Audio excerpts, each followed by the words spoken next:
Today we rode the new 2024 Kawasaki Z500. Is this a beginner bike or is it a bike for everyone? The Z500 is Kawasaki's entry into street legal motorcycles. Yes, they have the Z125 and the KLX lineup, but really for like street bikes, the Z500 is the entry into Kawasaki motorcycles. But before we jump into it, no, it's not a 500, it's a 451cc engine. Like Kawasaki mentioned yesterday in the presentation, is important for new and beginner riders. This engine is also used in the Eliminator, which we rode earlier this year. We got that bike on the Cycle World dyno. It makes a little bit more horsepower, like 3 more horsepower than the old Z400, and about 4 more pound-feet of torque. So Kawasaki targets the beginner and newer rider with this motorcycle. You know, you got low-end torque, a slipper assist clutch, a low seat height, a short wheelbase, all these things that just make it very approachable and easy to ride. So the major change to this platform, making it the Z500 for 2024, is that increased engine displacement. They bumped up the stroke by roughly 6.8 millimeters to give it, more low-end torque, but it also makes more horsepower.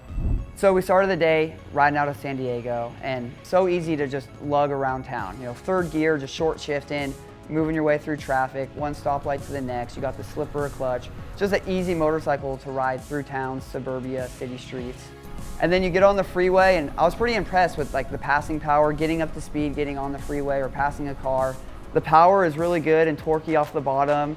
You have a really strong mid-range, and then the thing just pulls really hard all the way up till it's like 11,000 RPM redline. So it makes it's linear power delivery, but it's just fun to ride and easy to ride. And it's got a good little torquey, you get the parallel twin engine pulses. It's just got really fun character.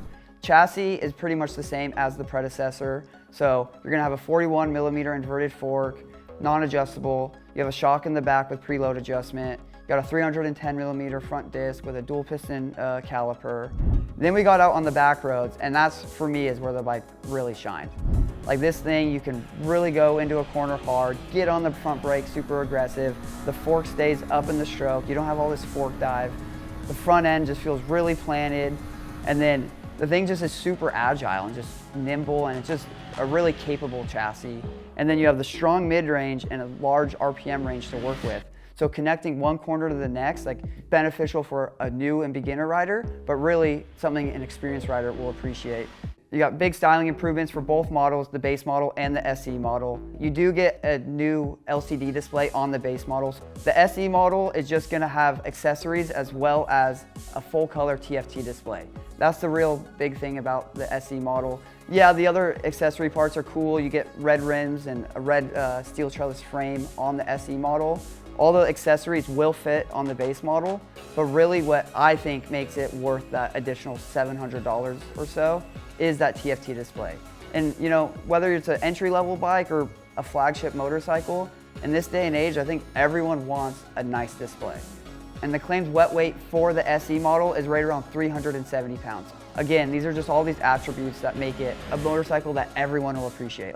This bike's gonna be awesome. If you're a new beginner rider and that scares you, don't worry, this bike is still awesome. And it's something you will grow into. You're not gonna have it for a year and then be like, oh man, this bike's not enough for me anymore.